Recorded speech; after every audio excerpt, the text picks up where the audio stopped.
Allez, c'est parti pour un peu de géométrie. Nous allons corriger le numéro 4, page 209. Il s'agissait de construire un parallélogramme à partir du schéma à main levée qui était donné. Comme c'est le cas souvent quand on construit un parallélogramme, il va y avoir deux étapes principales. La première va consister à construire la première moitié du parallélogramme qui ici est le triangle BCD dans lequel on connaît plusieurs informations. La deuxième étape va consister à placer le point A et donc à construire la deuxième moitié du parallélogramme.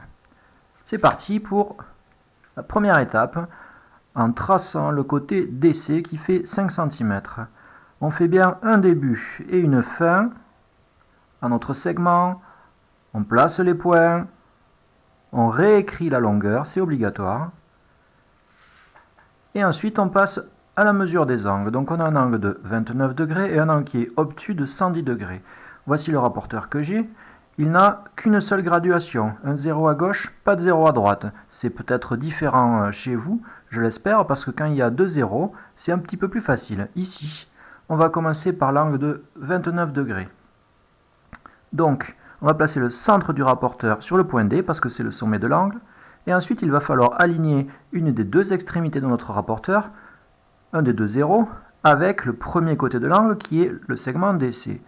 On va aligner, nous, le 180.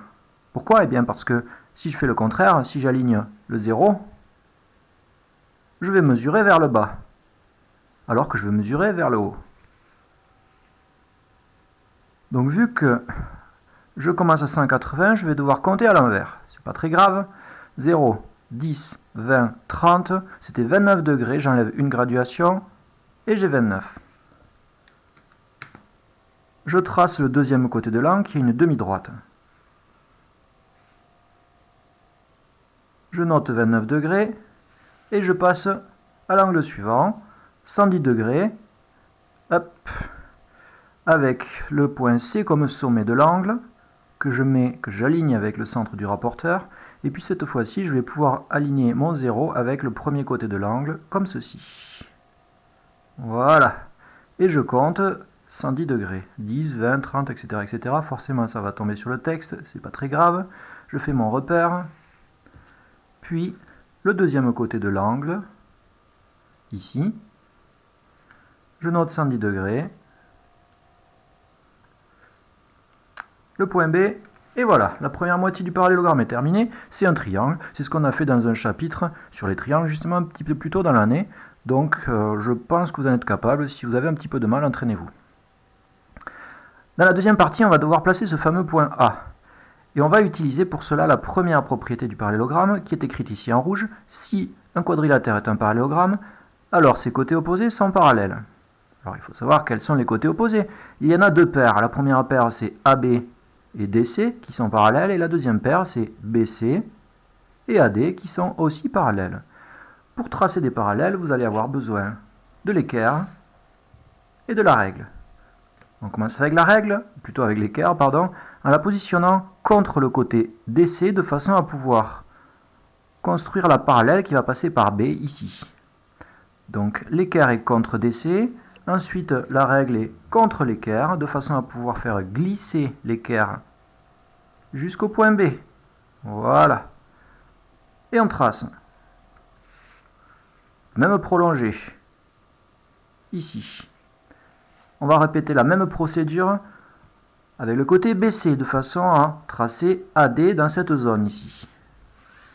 Allez, je mets l'équerre contre BC, je mets la règle contre l'équerre, faites attention à ce que ça ne bouge pas, on appuie bien et on fait coulisser jusqu'au point D ici. Et je n'ai plus qu'à tracer le quatrième côté pour trouver le point A.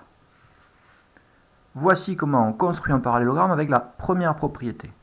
Je vais vous remontrer la manipulation pour faire des parallèles sur le petit b. Donc j'ai déjà fait la première partie, ce n'est pas la plus difficile, ce n'est pas l'objet du chapitre là.